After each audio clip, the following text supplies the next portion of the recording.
Hi there. If you're a parent of a child on the spectrum or you know someone on the spectrum, there's one thing that is constantly being talked about, and that is what supplements are good, what types of diet are good. Do I restrict my child to take this? Do I not? Do I allow my child to take everything? And even when you go through social media, there's a lot of misinformation associated with these things. Everybody's giving their advice based on what worked for their child. But what I always say is when it comes to autism, remember autism is a spectrum disorder. And so it's up to parents to really know what exactly is the challenge for their child, because that's really what may advise your doctor to help you. If you're new here, yes, this is Nema Lema, and the whole of this is Autism and Beyond. And on here we talk about autism and everything autism.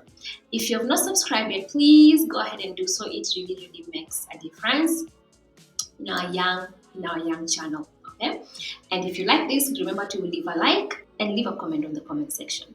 Okay. So, what are the common nutritional deficiencies associated with autism? Well, it is a fact that most of the children on the spectrum do experience a lot of nutritional deficiencies. And it's not surprising because most of the time they're picky eating. And their reason for picky eating is because of how they process their senses. So you find they're not able to eat some types of food, but they're able to eat some other types. So you find that child who only able to eat some dry foods and they can't eat the softer or liquid foods. Some can only eat softer foods, so they only, like when you put something they swallow, the idea of chewing is even not there. Okay, and then there are those ones who cannot take anything sugary. Okay, and then there are those ones who only take crisps, like whatever food you're giving them must be crispy. Yeah, because of that sensation they get on their teeth when they're taking this food. So you see, it's a spectrum, and so you can imagine if your child is one of the kids who just takes crisps. What happens to things like proteins? How do you make proteins, for instance, to be crisp for them to be able to chew and eat? Okay, or a child who only swallows cannot chew. You realize that there are some types of food they won't be able to eat. And that's one of the reasons why it's easy for them to have deficiencies. The other reason is because of the restricted, which is also part of what I've explained. They have these restricted diets, that restricted types of food that they can eat, and so you find they're not able to really enjoy the rich, diverse when it comes to trying different types of food and different types of textures of food. Okay? Then part of it is also because of just the way autism is. Autism comes with things like genetic issues. The immune system is different. And that because of that genetic issue, sometimes they may even affect their immune system. And so because of that, they are more prone to have all these autoimmunity issues, things like that may affect the absorption of foods. And because of that, you find some will actually eat, but they'll constantly be battling constipation, they'll constantly be battling diarrhea, even just malabsorption. So they eat food, but then the food is not assimilated into their body. So how best can we tell that our children are actually having deficiencies? If you have a child on the spectrum, especially if they're 7 years or below, I would always recommend biannual medical checkups. Yeah. And in your checkups, remember to see your pediatrician, and they'll be able to do some necessary tests. And these tests will be able to tell you exactly where your child is, if they need supplements, if they need therapeutic doses or whatever they are deficient of. So that's at the end of the day, you really want your child's body to be working as optimal as possible. And the other way you can know your child could be actually having deficiencies is by the way they behave. So these are kids who are like, you find your child was otherwise okay, and all of a sudden they start having all these issues of constipation or diarrhea. Sometimes our children are non-verbal, and because they're non-verbal, so you just find sometimes they are actually having accidents. For kids who are actually well controlled, like they had control of their poop, now they're having all these accidents, okay, because of this frequent diarrhea or the stool being too loose. Sometimes it's irritability, so they can either be too hyper, too cranky, all of a sudden, or it may be starting slowly, but it's really becoming persistent, and you go to hospital, like, just like, my child is behaving this way and I don't understand. Your child is checked, everything is fine. You could be dealing with micronutrient deficiencies, okay? Then on the other hand, they could just be, instead of being irritable and all that, their energy levels are just down, okay? So you find this child just wants to sit and chill, which is not their normal behavior. Okay, then the other presentation could be something like all of a sudden they're becoming picky eaters. Okay, their child was otherwise eating well, they are all of a sudden becoming picky eaters, or they are reduced feeding. And again, these are things that happen over time, and you try everything and you cannot just explain what is happening. Okay, lack of sleep is also the other one. You find a child was fine, and then all of a sudden you just wake up at night and just stay awake, and you see it both during the day and during the night. Okay, so that may also be telling you, okay, maybe we have deficiencies in some types of micronutrients. The other one is eczema. So a child with eczema, and it was well controlled and everything was fine, and then they have a flare up. You can try to do everything that you normally do and it will sort you out, but this time around it's not working. Okay, yes, you go see your dermatologist and they'll do everything, but you come to realize, no, you may need to take some supplements. Okay, what are the common deficiencies? When you think of that, then it means it's all types of nutrients that are prone to be deficient for children on the spectrum, and you're not wrong to think that way. The big groups, starches, sugars, amino acids, and the fats. Okay, so those are the bigger groups of food. Okay, so you find you have to eat these foods. I mean, our bodies don't make those. Our bodies that can't make starch, cannot make some types of amino acids. So our bodies cannot make some types of fat. So most of it we need to eat from outside. And then we also have essential fatty acids. And you see this, the fatty acids that really form the back of our brain and the nervous system. Okay, and then we also have, so on top of that, now we have the vitamins. Usually we have vitamin A, D, E, and K being called fat-soluble vitamins. And by being fat-soluble means when you're eating them, you have to eat them with some type of fat for them to be absorbed. And then vitamin D, we commonly find it in the sun, but also in eggs, but also in some mushrooms. Then vitamin E, which is usually again from eggs, from nuts, from seeds, okay? And then vitamin K as well from the green leafy vegetables, for example, your spinaches, your kales, all right? So you come to realize the whole idea of eating food is you have to eat variety, and it has to be well balanced. We also have the water soluble vitamins, which is vitamin B and C. Now, vitamin B is very important when it comes to cell metabolism, where your energy comes from. You get vitamin B from nuts, from cereals, from seeds. Okay, those are usually the easily found sources of vitamin B. And then vitamin C is now the famous citric acid fruits, which is of course oranges. Now the tricky bit is, you see them being water soluble, they are easily washed.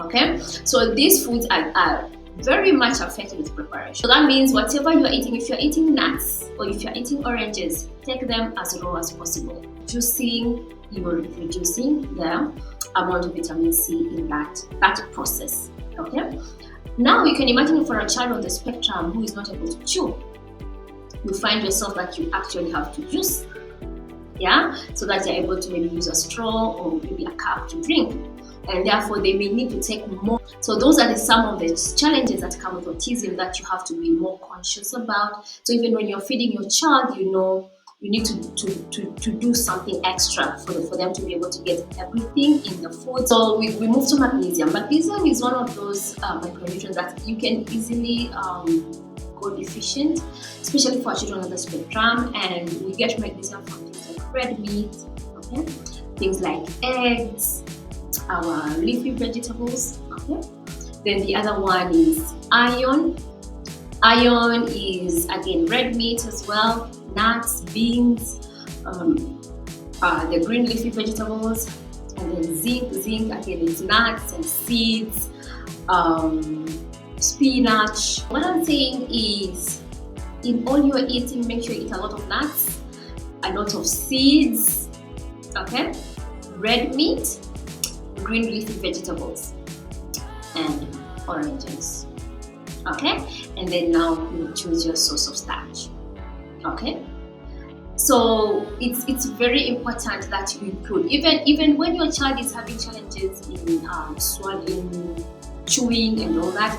Find a way of making sure that you incorporate these foods into your child's diet. What really did work for me is to use seeds.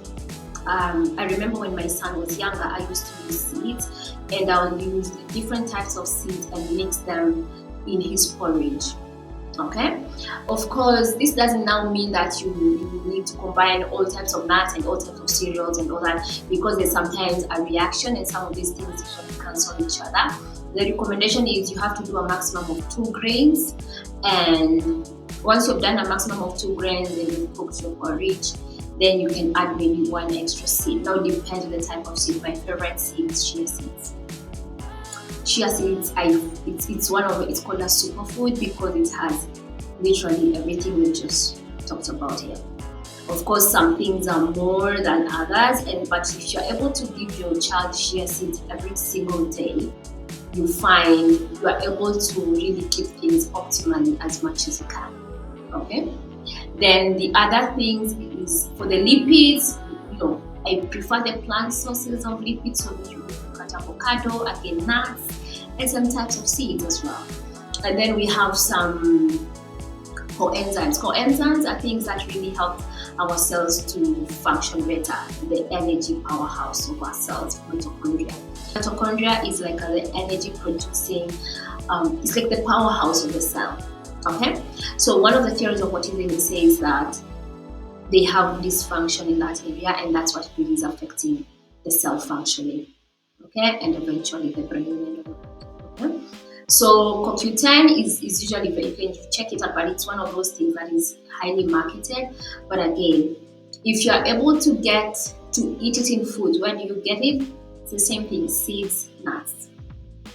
Okay, seeds and nuts usually are like powerhouses of most of the things. So seeds, nuts, red meat, okay, and of course your fruits. All right. Then the other one is amino acids. We have different types of amino acids. We have the ones that the body can produce, and then we have the ones that the body cannot produce, but that means you have to eat. We have carnitine as one of the amino acids that's very commonly deficient for children on the spectrum. And the reason for this is because carnitine is not an essential amino acid. That means our bodies can produce. However, it is formed by essential amino acids. Okay, so you must have been able to eat some types of food for our bodies to be able to produce this carnitine. So if you're having challenges in eating, then it's very common for you to be deficient of carnitine. And I'm sure you've seen that also as a supplement, carnitine, L-carnitine. So how do we prevent this? Of course, eating. That's the most obvious answer. Like, let the kids eat, but it's true. But for a child who's not eating, it can really be a challenge. So the first thing is our children need to learn to eat healthy, balanced diet. But it's not in their making for them to refuse to eat. They refuse to eat because of whatever we have just explained. But still, we need to encourage them to eat a healthy, balanced diet. As a parent of a child on the spectrum, it's very tempting for you to be able to, sometimes you try to give your child junk because you feel so frustrated. Like you've tried everything possible and they've said no, and the day you give them fries, they eat a whole plate. Yeah. So there's that temptation of, continuing to give them that, or sometimes it's sausage. All these wrong foods, sometimes that's what you choose to eat, but it's wrong. For a child who's already struggling with feeding, do not be tempted to give them junk. Be it sausages, be it ice cream, milkshakes, fries, deep fried foods, okay?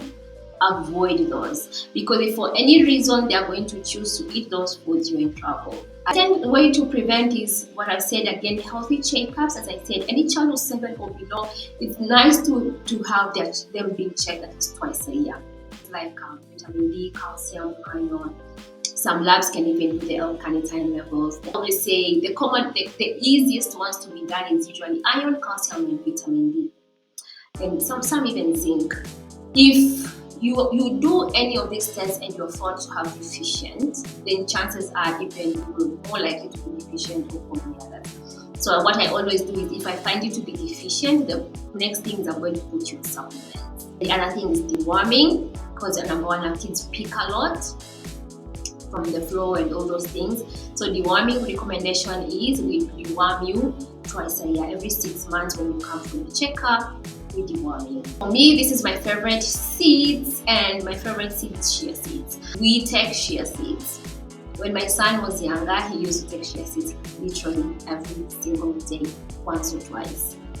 Would mix it with porridge, and our porridge used to be millet or sorghum plus maize. So we'll do that, then we'll mix some chia seeds and then add peanut butter. Also put him on some omega-3 supplements. And once in a while, one of the things that we really struggled with him also was iron deficiency. And so I would put him on some iron supplements. And when you go to I think when you got to around 4 or 5, the iron deficiency subsided. So every now and then I would give him, like maybe once or twice a week, I'll give him something just to boost his iron. Okay? But now most of these things are behind us. And the other way of preventing is, let's give our children rightful combinations of food.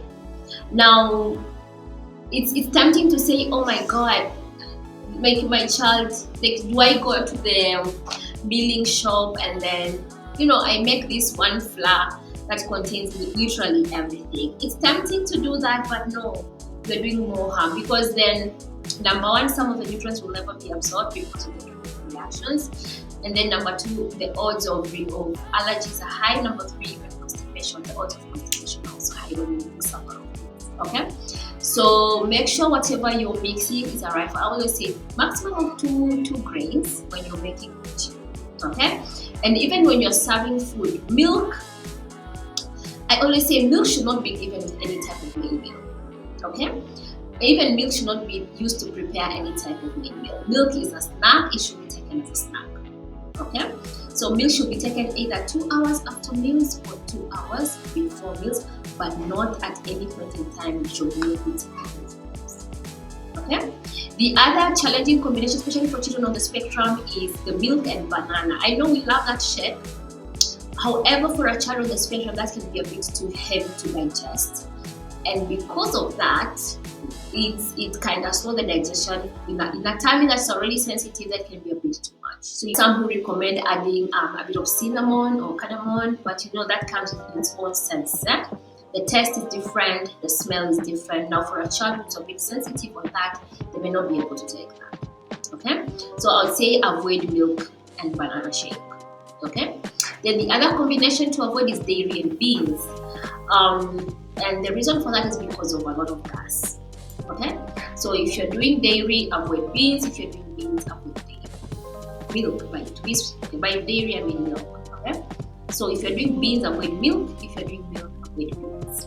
Okay? Because those two produce a lot of gas, and we don't want to do that to a child with spectrum. And then of course now the multivitamins. Now there are no multivitamins specific for children on the spectrum. That's a myth.